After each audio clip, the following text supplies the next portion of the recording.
The New Channel.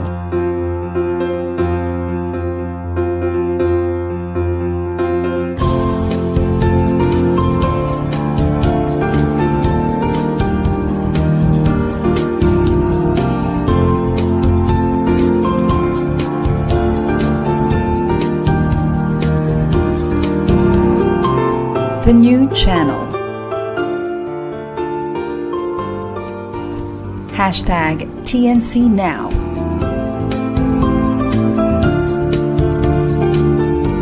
The views, opinions, and insights expressed in the following shows are those of the host, producers, guests, and viewers. They do not necessarily reflect the position of the channel. Viewer discretion is advised.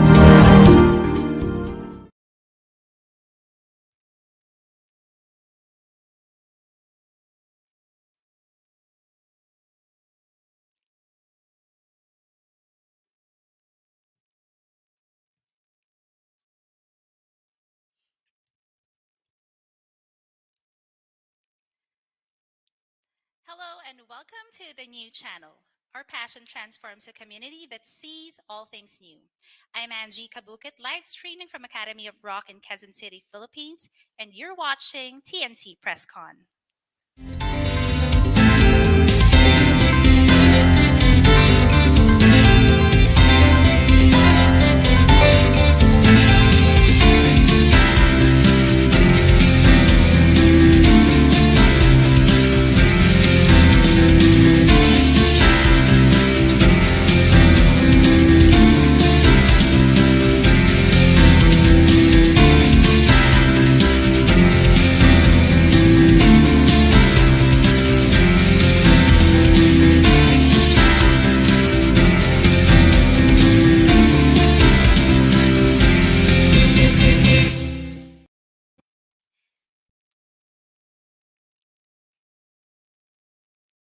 Good evening once again, ladies and gentlemen, and kamusta kayo dyan na mga nanonood ng ating TNC PressCon?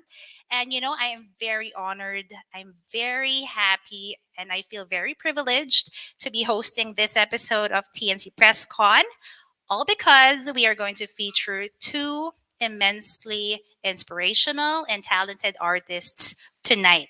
So I hope you won't miss this. I-share nyo to your family members and friends because you're in for a special treat tonight. Right. So again, as I've mentioned, this is all about Kuwento ng Alon, or As Told by the Waves. And when I think of Alon, talaga, it warms my heart because Alon is very close to every Filipino's heart. Alam niyo yan, Alon symbolizes so many things. And I think what's very special about these two artists tonight is the interpretation.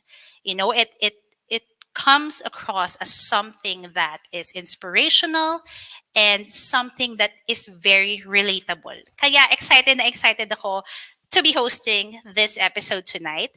And without much further ado, let me introduce these two artists that I am talking about. Okay, the first artist we have tonight is actually I had the privilege of knowing her through Global Women Who Rule It. She made me cry. So yeah, that's a fact. And she is actually engaged in different disciplines of fine art and design.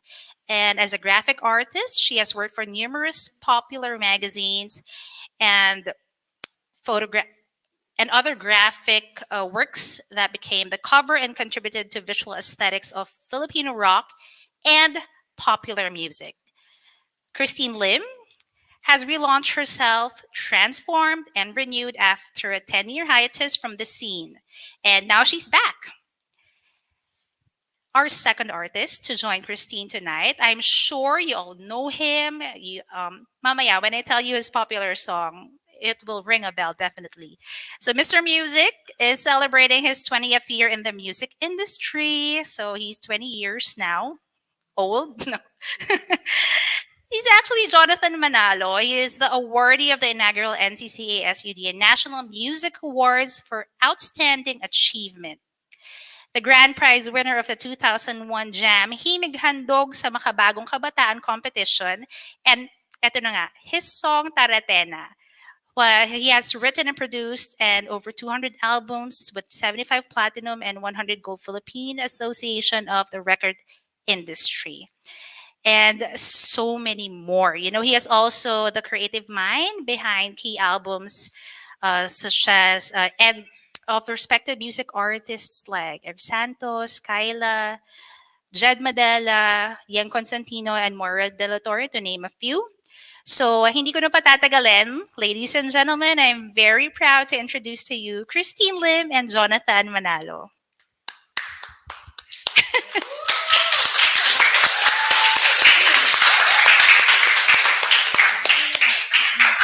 Daming fans! Yeah.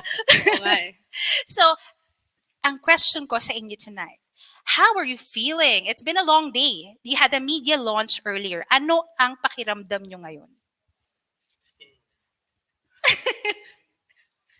Hindi ko alam yung Jonathan, sige. Yeah. Excited. Ayun, katulad nga ng sinasabi ko, every time na tinatanong yung feeling namin about this project that we are announcing, kinakabahan but very excited. Kasi yun nga something na pinaghahandaan namin ito mga ilang buwan na yung nakakaraan, and finally we are officially announcing this project na ayun, sobra naming pinaghandaan ni Kristine. Kristine, over to you. Yes. Ganun din, I feel excited. I feel nervous kasi syempre, we don't know, we can make our plans, pero syempre marami naman pwedeng mangyari. But, we just trust the Lord that everything will come to pass and lahat na magiging maganda yung kakalabasan. Exactly. And this is a very tremendous effort and the outcome is beautiful. And so we talked about how you're feeling right now. It's been a long day. My next question for you guys is, so you now found your space in the industry. And for me, this concept is very unique. It is very, very unique. So how do you both feel that you have come this far? Kristine. Over to you again. Well, I'm just so thankful. I really have a grateful heart because I've been on a 10-year hiatus from the scene. And when I came back, I never realized that all of the things that are happening now will happen. Sabi ko nga, I never prayed for any of this. I never expected to go back to art. And yet, God has His own plans. And I'm just happy because I can see that His plans are definitely better than mine. Always. Always. Always. Yes, how about you, Jonathan? Ayun nga, sabi ko nga every time na pinag-uusapan yung milestones na achieve ko in the last 20 years of my music career, sinasabi ko lagi na wala akong pinalano na kahit na ano sa mga milestones na yan. Nangyari siya. Bakit siya nangyari? Because ako, I can only say na kasi promise ni Lord sa atin kung magiging good stewards tayo ng talent na binigay niya sa atin. Basta alagaan natin 'yon. So i-improve natin kung ano yung talent na binigay sa atin. Just be the best. I-hone mo yon, alagaan mo mabuti. Yes, be a good steward.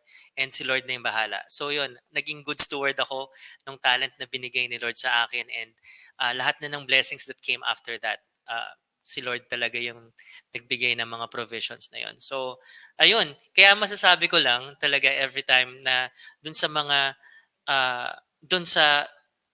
talents na binigay sa iyo ni Lord, responsibility mo yun talaga eh. Kumbaga na i-grow, na i-hone, Right. na i-practice, 'di ba? To be the best that you can be. Kasi yun ang sinabi ni Lord, eh. Be a good steward of the gifts, the talents that I've given you. So, pag ginawa mo yun, bahala na si Lord. Siya na. Kaya ako, sabihin ko talaga, yung blessings na lahat ng provisions na binigay ni Lord, nanggaling yun sa sinunod ko yung sinabi niya na be a good steward of the gift that I've given you. So, ayun. And what's wonderful about having talent is that when you're able to share it. Yes. When you're able to share it, especially with you guys. Talaga, I'm so happy about this project. It's very unique for me. And speaking of talent, because you know what, guys? Kristine here is the artist, and Jonathan's songs are being interpreted by Kristine through her art pieces. Gaano ka-unique yung concept, right? And focusing on the concept, on the notion of Alon. Grabe, they're in for a very special treat tonight. And konting segue lang, I just want to make kwento sa ating mga audience. So, hi! Mag-hi naman tayo sa ating mga viewers. Hello, hello! Hello! Yes, good evening, Christine Lim. Oh, may mga fans na tayo agad-agad dyan. Ayan. So, Ayan, yes. si MF Manzon. Hi, Yes, thank you. Thank you for watching. Of course, Miss Apple is watching as well. So, konting kwento lang, no? Kanina ko pa sila katabi dito while we were preparing to go live, no? And they were having some sort of a banter. Naririnig ko. Of course, I was hearing what they were talking about. And actually, natatawa na talaga ako. But I let them have their moment. And so, naisip ko, gaano na ba kayo katagal magkatrabaho? Christine. Um, we've known each other for 2 years. Pandemic friend kami. Oh. Parang tayo pandemic Yeah, friends yeah, pandemic tayo. friend. And ayun, nag-start kasi tong lahat ng to nung first time naming nag-meet personally. Though, sabi nga ni Jonathan, tsaka napapansin din namin, prior to us meeting, marami ng mga, ikaw magsabi, marami ng mga, yun. Kumbaga sabi ko nga, syempre, entertainment and the arts, yun yung common industry na iniikutan namin ni Kristine. So, maraming times in the past na nagkasama na pala kami sa ganitong event. Nandun din pala sa venue siya noon. Iba lang yung photos niya kasi iba yung set of people that she's with. Iba lang yung photos ko. Pero it's the same event, di ba? So, many times na sabi ko nga, we breathe the same air in the same venue pero hindi kami na-introduce formally ever. So until na nagkaroon nga kami ng opportunity to become business partners dito sa Academy of Rock, and doon kami finally formally introduced to each other. So ayun, and then yun nga naikwento ko nga, so doon kami nagkaroon ng ayun pala na doon ka nalaman na visual artist siya, na ang gaganda ng mga paintings na ginagawa niya, and then doon ko rin nakwento sa kanya kung ano yung ginagawa ko, and then it started from there. Okay, interesting. I just wanna sabihin ko lang sa mga guys, I'm sorry kung lagi ako nabibilaukan kasi prior to us going live, yun yung sinasabi ni Ange kanina. Meron kaming incident here na sobrang tawa na lang kami ng tawa ni Jo. It's about yung photos earlier kasi kanina sa PressCon. Explain ko lang Can I explain? Sure. May I please explain? Kasi they were looking at photos posted. As I've mentioned, there was a media launch earlier for Kwento ng Alon. Okay? And syempre, the media already posted some photos. And to my fellow media people, please, I beg of you, choose better photos naman. that was what they were talking about. Kaya natatawa ako sa kanila dalawa kanina because they were looking through the photos na mga pinost na ng ating friends from the media. And kayo na tumingin. Search nyo na lang. You can search it. Sabi ko nga, okay lang. Talaga namang nangyayari. It happens. Nakwento ko kay Kristine kasi it comes with the territory. Yung talagang, syempre, hindi mo naman mababantayan kung kailan ko kukunan. Like, sa mga singers, naku, pet peeve nila yung may makikita sila na naka-upload na photo na nakanganga, di ba? Na medyo nakalukot yung mukha kasi hitting the notes, di ba? Right. So, tapos, yun yung ma-upload. But, ganun talaga. Actually, yes. Oo. Ayan, ito mga artista friends ko dito, alam yan. But anyway, sobrang fun ng level of comfort nyo na sa isa't isa. Okay? And you mentioned na by learning about what Kristine does, Alon came about. Kwento ng Alon came about. Paano ba? Paano nabuo yung concept? And why Alon? Ayan, Kristine, kwento mo yung kwento ng Alon. Actually, yung phrase na kwento ng Alon is an idea by Kristine. And sige, Kristine, maybe you can expound. Mm-hmm. Okay. Later on na lang yung kwento ng Alon na coin. But prior to that, nung first time namin nag-meet, that was December 2020, we had the parang simpleng conversation lang, and Jonathan shared with me na, alam mo, ano ka, nagpe-paint ka? Dream ko kasi na yung isa sa mga songs ko maging painting. And sakto kasi before, like 12 years ago pa, I was working for Pulp Magazine, exposed with a lot of OPM songs, artists, and bands. Naging dream ko yun. Sabi ko, I prayed na, Lord, sana magkaroon ako ng opportunity to be able to create art inspired by this music. Tapos, ang tagal na, 12 years na yun nakalipas, akala ko na wala na. And then when he said that, sabi ko, wow, para siyang, it's like the answer to my forgotten prayer already. So yun, gusto mong dugtungan yun. Yun na nga. So, yung sinabi ko kay Kristine, sabi ko, anong nalaman ko na visual artist siya? Sabi ko, Kristine, alam mo, dream ko na meron akong isang painting na sana maisabit ko sa bahay, one of my songs, di ba? Tapos, yun nga, that idea na siguro that seed of an idea na na-plant kay Kristine, meron pala siyang mas malaki pang vision doon. And doon nga, ito ang project na kwento ng Alon, naikwento niya sa akin na nung kinukwento niya sa akin yung vision niya for kwento ng Alon. Nung kinukwento niya sa akin yung vision niya for kwento ng Alon, sabi ko, wow, grabe. It's such an amazing project na parang nakakatakot, it's napakalaki, 'di ba? Na parang okay. Pero yun nga sinasabi ko kanina nun sa presscon, parang si Kristine yung malakas talaga yung will niya na parang hindi gawin natin 'to. And then Yes. so ayun, sumabay ako sa kanya sa pagtalon. Di ba? Na kumbaga parang nakita niya yung opportunity, and syempre yun nga I admire Kristine for her strong will, di ba? Na gumawa ng isang project na hindi pa nagagawa. There's something unprecedented, di ba? Na isang musician like me and a visual artist like her na nag-collaborate in a project like this. Actually, just to add, kung natakot si Jonathan, natakot din ako nung nag-uusap kami here. Tapos sabi niya, punta tayo sa ganito, ganyan. Tapos padagdag ng padagdag yung countries na naiisip namin puntahan. And then, sabi ko, kaya ba yan? We're just so thankful and grateful that a lot of people have been supporting and have been eagerly doing their best to help us out with producing and the creating kwento ng Alon.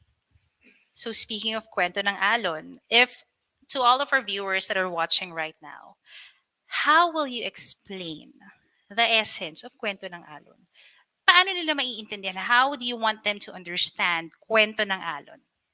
When you say kwento ng Alon, for me, when I thought of that title, it wasn't literally the waves that I was thinking of. Number one, nagkukwento yung Alon because stories natin yun ng mga Filipinos through the songs of Jonathan. And we are an archipelago. So we are composed of basically maraming bodies of water. And ang ganda lang ng metaphor na yung alon na yun. Yun yung magdadala ng stories ng mga Filipinos sa iba't ibang parts ng mundo wherein we can inspire them. And of course, alon, hindi lang naman siya like the waves. Yung sound waves na sa music ni Jonathan, and yung emotions natin can be attributed to waves as well. And Yes. the wind that touches our hearing, na kung ano man yung pwede nating marinig on a daily basis through the things that we hear and that inspires us, katulad na lang ng music ni Jonathan. So yun yung story ng kwento ng Alon, and I'm just so amazed kasi as we move through the waves with this project, we realize na Ganda nung story na us from a developing country will be able to inspire a lot of people out there sa mga countries that are bigger than us, more developed than us, through the stories of triumphs of the Filipinos that are embedded in our collaboration, yung music niya and yung art ko. Grabe. It's really that deep. At the same time, it's very relatable. And I especially like the idea that the waves. The waves of the Filipino people. I'd like to call it that na lang in my interpretation. And that will transcend through to different locations because I was an OFW.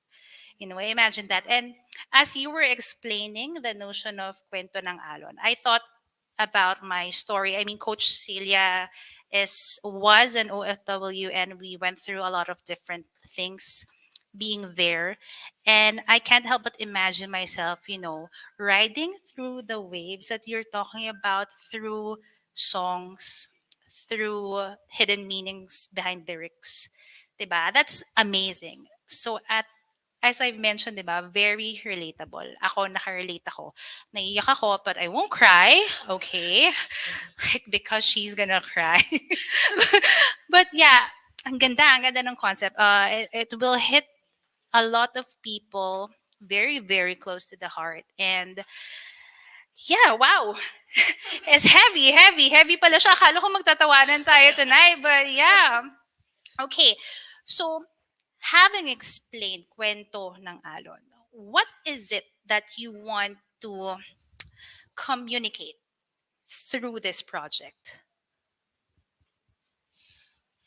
Ako um, inspiration. Ako gusto ko talaga even yung uh, 80% or if or more ng mga songs sa catalog na ginawa ko. Ano halos ganun yung kahit love song siya, nandun yung underlying inspirational message of every song.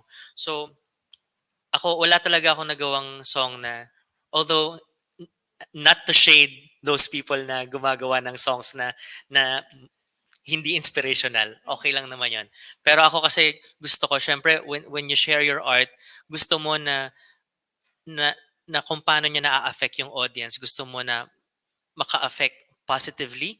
Kasi yun yung kailangan natin talaga eh. Lalo na sa arts and music, gusto mo na makatulong ka sa positive well-being ng isang taong nagko-consume ng music mo.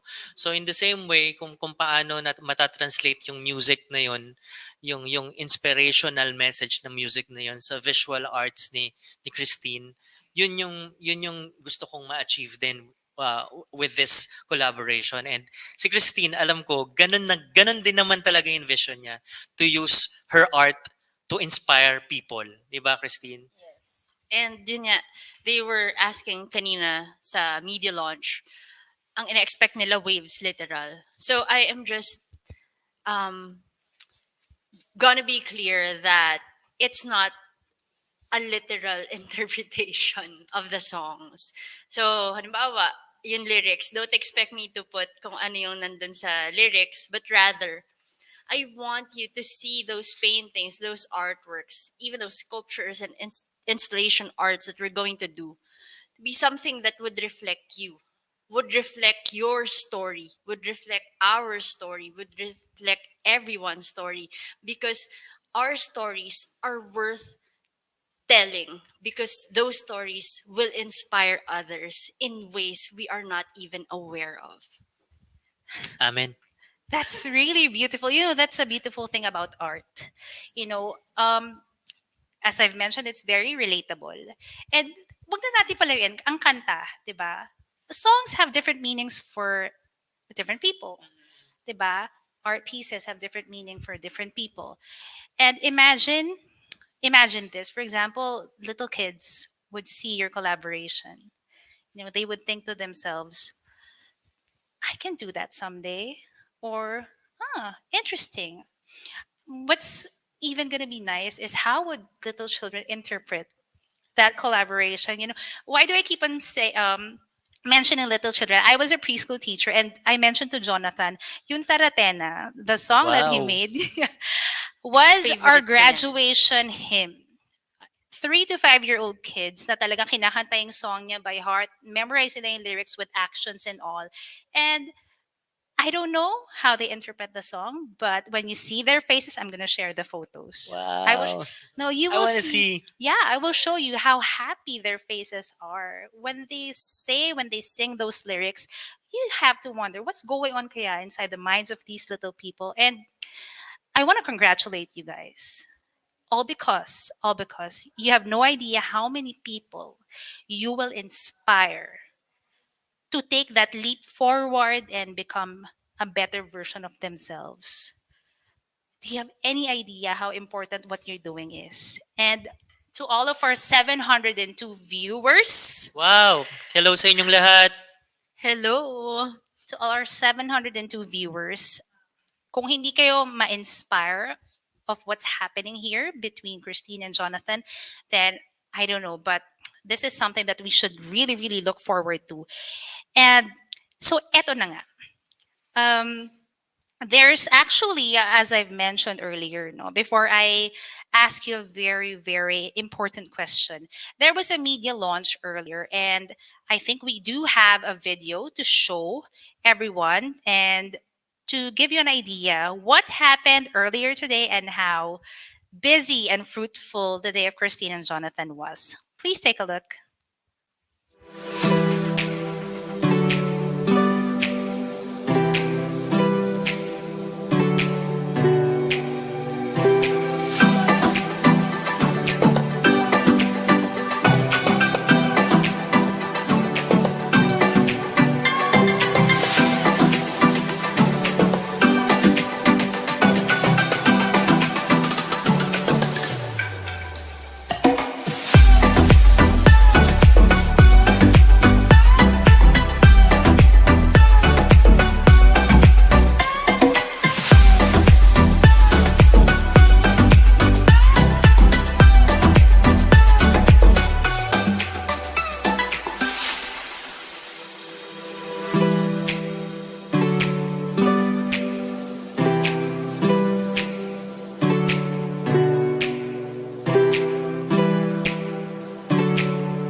There you have it. That's what happened earlier. It was a busy day, it was a fruitful day, it was a very inspirational event, that media launch. And so, before we end, parang sad ako now we're gonna Bitin end na. naman.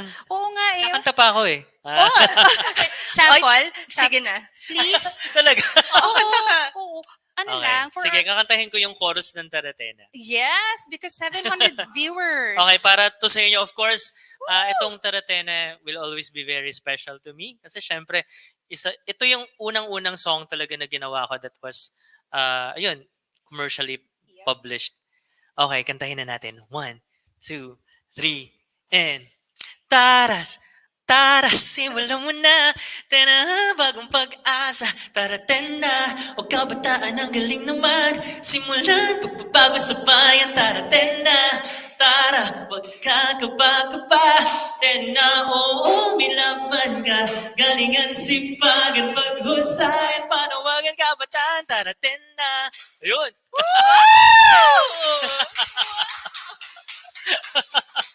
Grabe, wala namang kakupas-kupas naman eh. Grabe. Over Bira to lang you. yan, Mr. Jonathan Manalo. Oh my God. Grabe, celebrating 20 years in the Yes. music industry. Congratulations Thank once you. again. Thank you, Aside Ange. from Kwento ng Alon, Thank you. congratulations. Thank you. And sample? Baka mawala yung viewers natin. Sayang naman, baka maging 7.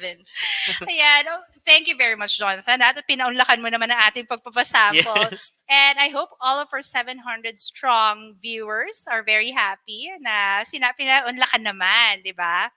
So now, my question before we end this night on a very lovely and positive note, what's next for you both? So we had our media launch earlier. What I'm very excited about is our official project launch at the Cultural Center of the Philippines this coming September 27. And after that, we will have the official launching of the actual exhibit, the first exhibit at Art Lounge, Art Lounge Manila, Mulito, Alabang.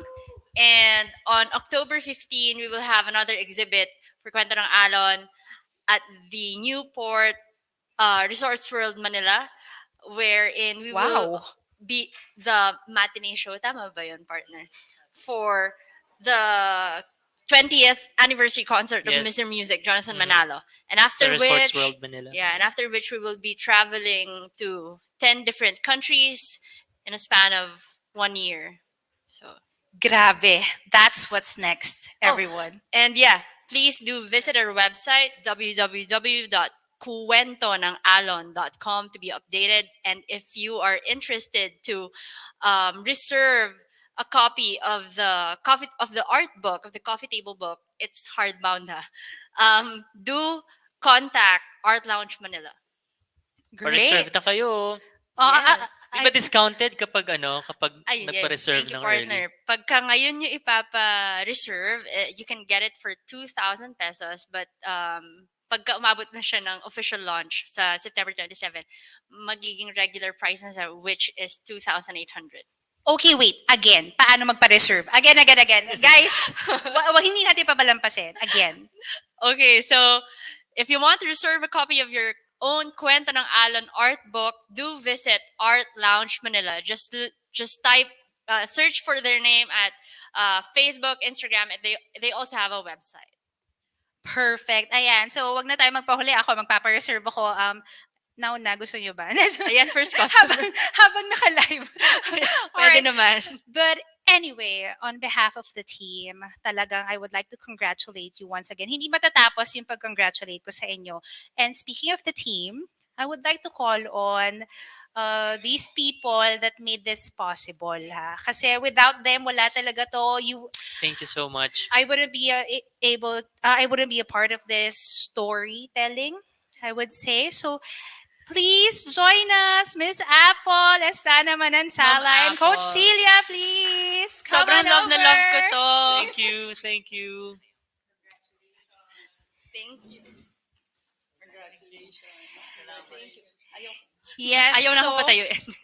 ayan, let's have a group photo na naka-live, di ba? Debo ko, kaya ako lang yung nakaupo. Smile.